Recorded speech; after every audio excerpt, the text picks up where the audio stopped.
Ça a commencé il y a plus de 10 ans. En fait, papa a eu un problème de santé, il a été amputé du pied et on a commencé à se poser la question de leur habitat. Ils habitaient une maison construite dans les années 60. On a envisagé diverses solutions, éventuellement de faire quelque chose dans le garage. Tout naturellement, on a fait appel donc à un architecte qui est Christophe Govny. On s'est questionné avec la famille. Monsieur et Madame Léo étaient très bien entourés. Leurs 4 filles étaient très inquiètes de la situation.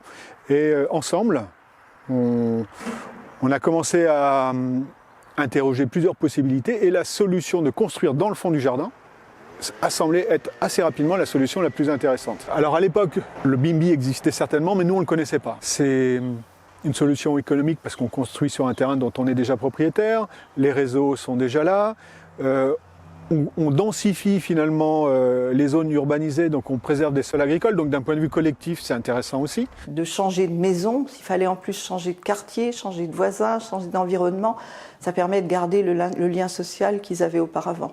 Donc on a construit une maison qui allait répondre à toutes les questions d'usage que se posaient monsieur et madame Léo et puis les enfants. Avoir un plein pied, c'était l'idéal, quoi. Et quelque chose de facile à entretenir, quoi.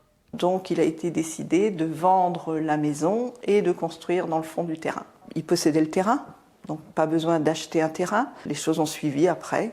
La division du terrain, la vente de la maison et puis la construction de cette maison. C'était d'abord une maison de plein pied, évidemment. C'était une maison ouverte sur son jardin pour que le jardin puisse être aussi une pièce facile d'accès, ce qui n'était pas le cas auparavant. Et puis c'était autour de chaque usage des dimensionnements particuliers. Ce qui marque particulièrement la maison, c'est cette grande circulation qui s'installe le long de la fenêtre et qui permet à monsieur Léo de faire ses exercices de déambulation en regardant le jardin au soleil, dans un espace très éclairé. Et ça a produit finalement la façade qu'on voit derrière nous, c'est cette grande fenêtre qui raconte finalement l'histoire de ses habitants. Comme il faut que je marche, et puis dehors il fait toujours un peu froid, et puis je ne vais pas bien loin, mais ici en faisant 4-5 tours, je fais plusieurs fois, des fois.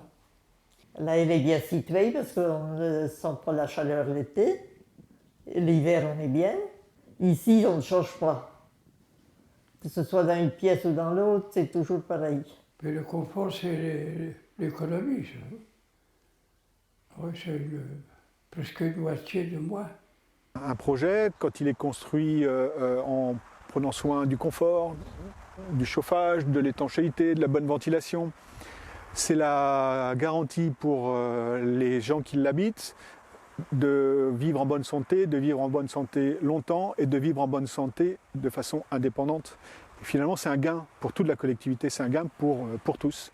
Je pense que c'est positif, bien sûr, mais certainement ça aurait gagné à être pensé avant et à être fait peut-être 10, 20 ans avant. Ce qui veut dire que peut-être, à mon âge, il faut commencer à y penser.